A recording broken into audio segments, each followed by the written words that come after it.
Hello and welcome back to Books with Duddy. Today I am going to be reviewing The Bright Years by Sarah Damoff. And this will be a completely spoiler-free review. Yeah, let's start with just kind of a quick overview of the book. This is a book that basically follows a family, and it really touches on 4 generations of that family. So the book spans a really long time period, at least for what I'm used to reading. And when I say what I'm used to reading, this book was well with outside of my normal genres, that I've read. As you probably have noticed if you've seen my channel, I've read a lot of thrillers and things like that. But I want to expand my horizons, and so I've been doing that lately. And this was a book,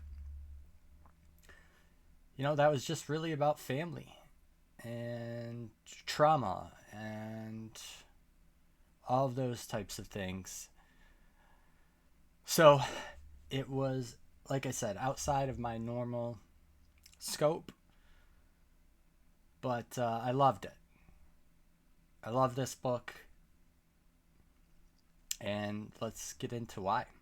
So one of the things I already mentioned, that it spans 4 generations of the same family. And to me, that just made it feel, the scope was just so big, but it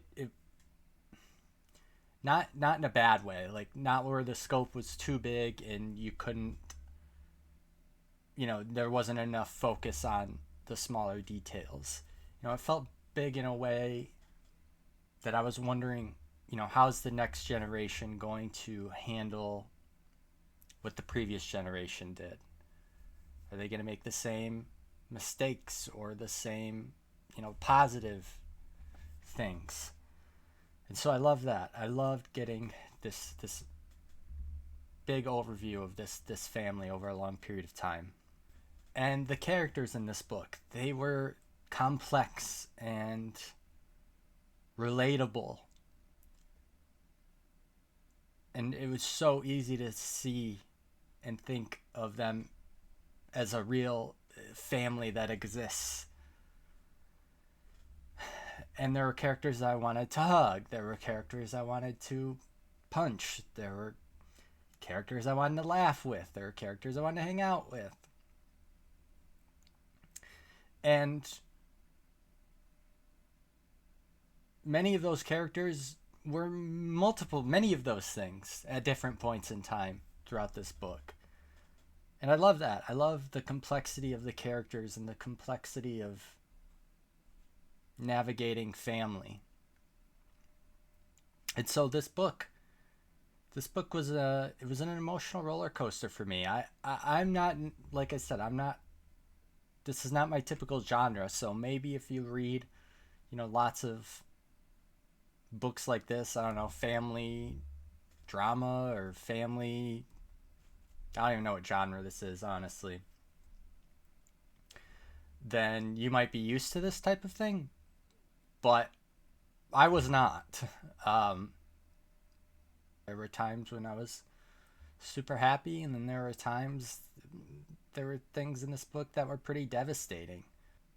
And it just felt very real. It made me appreciate my family and think about my family. And I think it's just easy to take things, for granted. And just reading this fictional book, it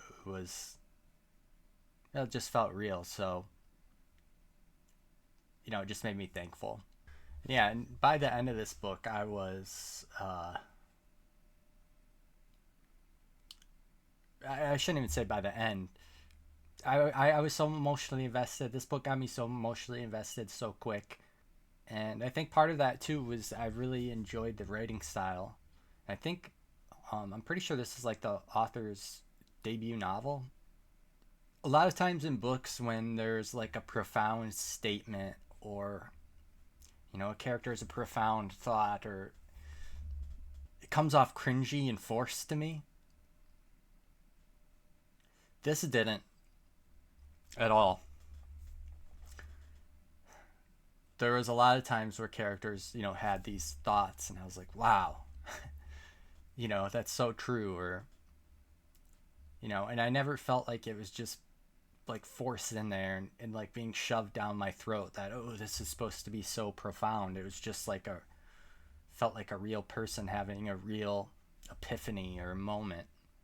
And, you get a lot of different perspectives in this book, which I liked, seeing how the different characters were thinking about each other and approaching things. And I really enjoyed that. So, overall,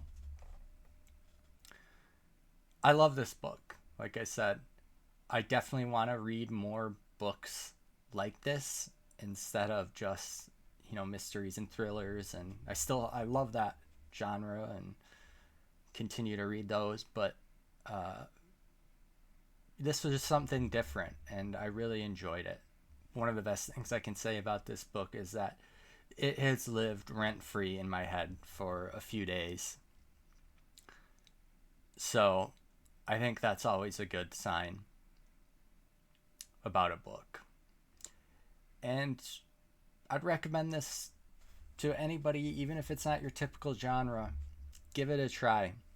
I'm going to give this book an 8.7. I love this book. I thought it was great. Felt like the perfect length too. But yeah, 8.7 is a great score. So yeah, those are my spoiler-free thoughts. Depending on when you're watching this video, I'll either have a video kind of coming out in a few days, or it's already out, going over the spoilers and having a spoiler discussion and kind of talking about what I thought about any twists and a little bit more into the family dynamics and the ending and all of that stuff. So let me know what y'all thought about in the comments. Spoiler free in this section, please. If you stuck around this long, I appreciate it. If you could like and subscribe, I would appreciate that. And I hope to see you all soon.